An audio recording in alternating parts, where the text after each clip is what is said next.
Welcome to the Complete Story Series, where we take trade paperbacks and single issues and we break them down into digestible bites for you to understand, and then we read it dramatically back to you.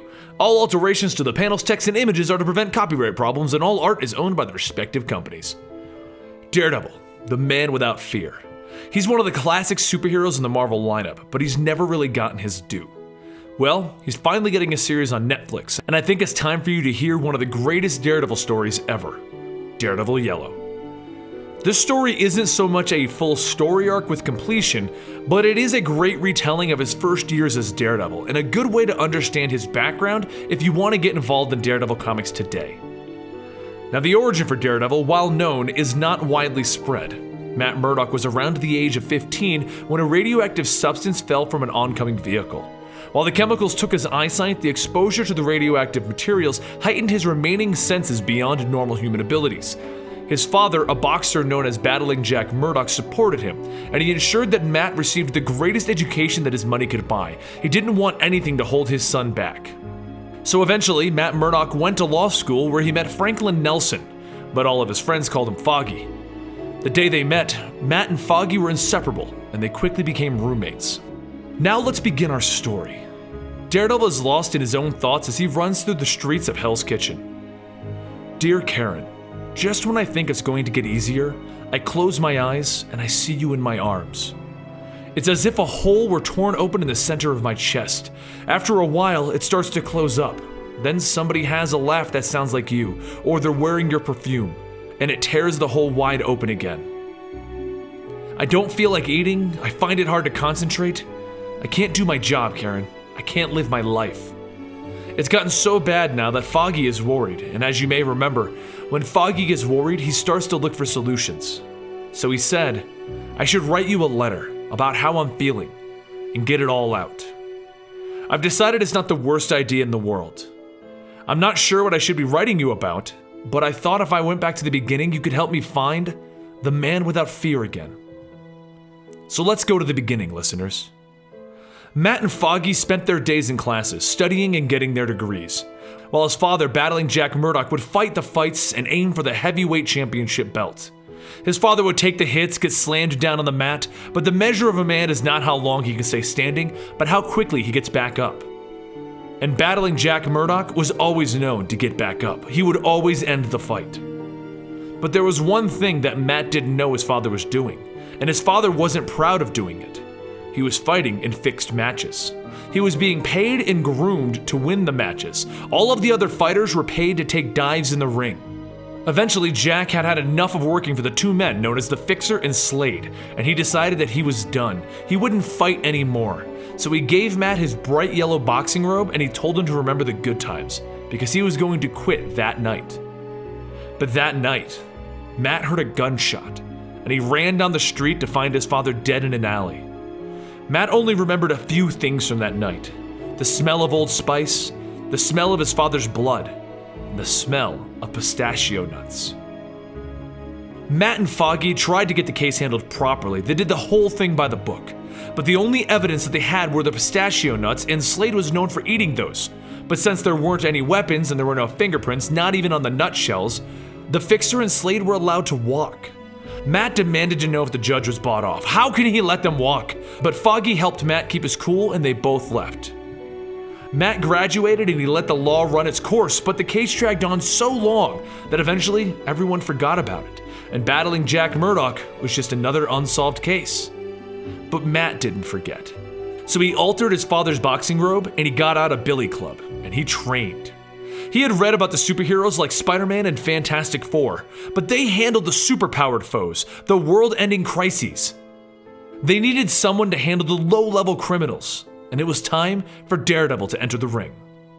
He made quick work of the local thugs and the gangs. He wanted to know the location of the Fixer, and no one was going to get in the path of the Daredevil.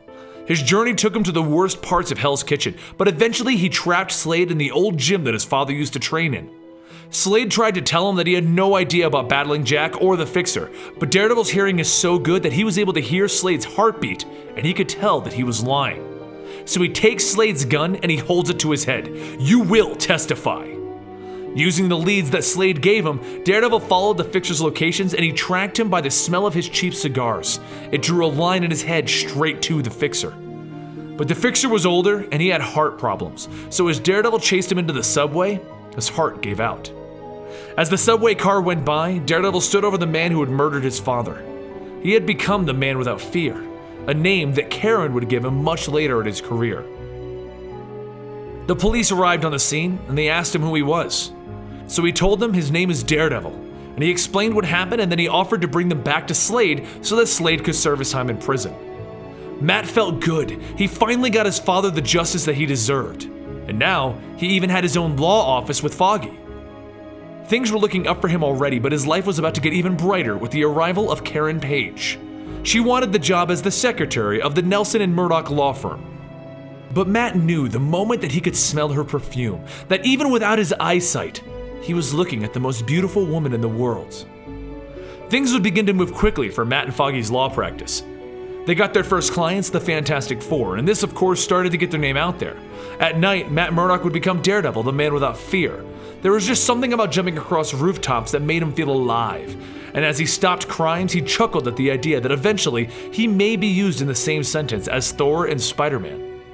The whole thing was surreal to him, hiding in the shadows, changing on fire escapes. He planned it all out. He even refrained from removing his mask until the last second, just in case someone walked down the alley to see him changing. Andy got closer to Karen as Foggy and Matt would bring her out for pool and drinks, and she got to know the amazing man that was Matt Murdock. But there was one thing that kept bothering Matt though, one thing that kept him going out as Daredevil every night. Who was behind the Fixer? Who hired him to kill Jack Murdock? Sure, he had the killer in custody, but there had to be more to this. So he just kept going out, stopping the muggings, the murders, the low-level crime, until he found himself battling Electro, the man with electric superpowers. Electro was too much for him. At first, he made Daredevil's teeth tingle just being near him, and he even defeated Daredevil in their first meeting, but as Electro left the area, Daredevil remembered the biggest lesson that his father taught him. It's not about how you stay standing, it's about how quickly you get back up. So the blind lawyer with 2 law degrees got back up, and he chased Electro. Who cares if this was the type of villain for the Fantastic Four or Spider-Man? He will find a way to defeat him. And their chase brought them to a theater where Daredevil was getting beat once again, but using his head, he threw his billy club at the sprinklers in the ceiling, shorting out the almighty Electro. Maybe this was the first time that Karen realized that something may be off with Matt Murdock, because as she was looking out the window, she saw Daredevil come swinging by. And while standing there wondering what a superhero was doing in Hell's Kitchen, she pondered what they would do if Daredevil just walked in the door right then. And right then, entered Matt. The 3 of them went bowling that night, and Matt actually got his first hug from Karen, and it was the beginning of their relationship, or what would become their relationship. But the next day was more important to Matt at this point. It was the day that his father's killer would receive the death penalty. He wanted to bring pistachio nuts and eat them while watching Slade get the chair. He thought it would be just ironic, but he couldn't do it. Matt thought that he would get satisfaction seeing this whole thing through to its end, but he didn't. And the smell of a man burning was the worst part. The next day, Karen went missing. She was supposed to be getting papers from one of their clients, the Owl. But she vanished and she never went home. So Daredevil stood atop one of the largest buildings in the city and he just listened.